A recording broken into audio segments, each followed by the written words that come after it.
यह कहानी 3 यतीम बहनों की है जो अपनी बूढ़ी दादी के साथ एक छोटे से झोंपड़े में रहती थीं। एक शाम जब ठंडी हवा चल रही थी, तीनों बहनें आग के गिर्द बैठी थीं। चुप्पी तोड़ते हुए बड़ी बहन ने ख्वाहिश जताई, काश मेरी शादी सुल्तान के बावर्ची से हो जाए ताकि मुझे रोज गोश्त और लजीज खाना मिल सके। दरमियानी बहन मुस्कुराई और बोली, फिर तो मैं सुल्तान के हलवाई से शादी करना चाहती हूँ। मिठाइयाँ और केक मेरी मुट्ठी में होंगे। अब दोनों बहनों ने छोटी बहन की तरफ देखा। और तू?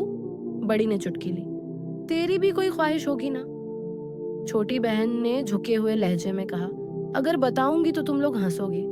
नहीं नहीं, वादा करते हैं, दोनों बहनों ने कहा। छोटी बहन ने धीमे से कहा, मैं शहजादे से शादी करना चाहती हूँ। तभी दोनों बहनों का जोरदार ठहाका गूंजा। हाँ हाँ हाँ, शहजादा? क्या उसे कोई और नहीं मिला था? तभी दरवाजे पर दस्तक हुई। किसी को खबर नहीं थी कि बाहर घोड़े से उतरकर खुद सुल्तान खड़ा है। वो शिकार के दौरान रास्ता भटक गया था और पानी की तलाश में इस झोंपड़े तक आ पहुंचा था। अंदर की बातचीत उसके कानों तक पहुंची। कुछ ही पलों में छोटी बहन दरवाजे से बाहर निकली। उसकी आंखों में आंसू थे, लेकिन सामने अजनबी को देखकर उसने खुद को संभाला। हमें माफ कीजिए, हमारे पास सिर्फ जौ की रोटी और थोड़ा सा पानी है, अगर आप चाहें तो पेश है। सुल्तान ने उसकी सादगी और मेहमान नवाजी को महसूस किया। तभी अंदर से बड़ी बहन की आवाज आई, अब तू दोबारा आटा गूंद और रोटी बना, तूने अपनी रोटी तो दे दी अजनबी को। छोटी बहन ने मुस्कुराकर कहा, ठीक है, मैं बना दूंगी। लेकिन सुल्तान के दिल में कुछ और ही चल रहा था। इस लड़की की दिलदारी अर्न सलीका काबिले तारीफ है। इसकी बहनों को सबक देना जरूरी है। अगले ही रोज सुल्तान ने तीनों बहनों को महल बुलवा लिया। दरबार में बड़ी बहन से पूछा गया, तुम्हारी ख्वाहिश क्या थी? उसने नजरें झुकाकर कहा, मैं आपके बावर्ची से शादी चाहती थी। दरमियानी बहन बोली, मैं हलवाई से शादी करना चाहती थी। सुल्तान ने सर हिलाते हुए कहा, ठीक है, कल तुम दोनों की शादी उन्हीं से होगी। लेकिन छोटी बहन से कुछ ना पूछा गया। बड़ी बहन ने उसके कान में कहा, अब देख, तुझे तो किसी ऊंट वाले या गडरिये से ब्याह देंगे। मगर रात होते ही रात छुपा न रह सका। महल की दासी आई और छोटी बहन को लेकर हमाम में गई। वहां उसे नहलाया गया, बालों में सुगंधित तेल, रेशमी लिबास, नाजुक जेवर। फिर उससे कहा गया, सुबह बाग में जाना, लेकिन याद रहे शहजादे से तीसरी मुलाकात तक एक लफ्ज मत बोलना।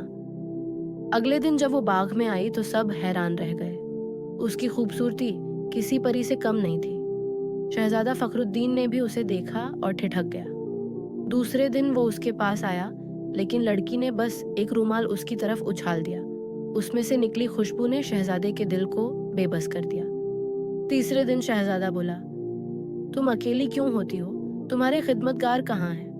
लड़की ने जवाब दिया, मैं खुद अपना ख्याल रखती हूँ। तो फिर दौलत का क्या फायदा? शहजादा हैरान था। दौलत तो जरूरतें पूरी करने और भलाई बांटने के लिए है, ऐश के लिए नहीं। शहजादा उसका अक्लमंद जवाब सुनकर दीवाना हो गया। वो बोला, अगर मैं तुमसे शादी करना चाहूं तो तुम्हारे वालिद से कहाँ मिलूं? लड़की ने हल्के से मुस्कुराते हुए कहा, सुल्तान से बात करो, वही मेरा हक जानता है। शहजादा भागा भागा सुल्तान के पास पहुंचा और वो रूमाल उसे दिखाया। सुल्तान ने गहराई से रूमाल को देखा और कहा, यह लड़की बादशाह की बेटी नहीं, लेकिन उसमें बादशाहों वाली शान है। वो अमीरों की औलाद नहीं, लेकिन उसका दिल समंदर से भी गहरा है। अगर तू अब भी चाहता है तो मैं उसे तेरे हवाले करने को तैयार हूँ। शहजादे की आंखें भर आईं। अगर वो मेरी ना हुई तो मेरी सांसें भी ना चलेंगी।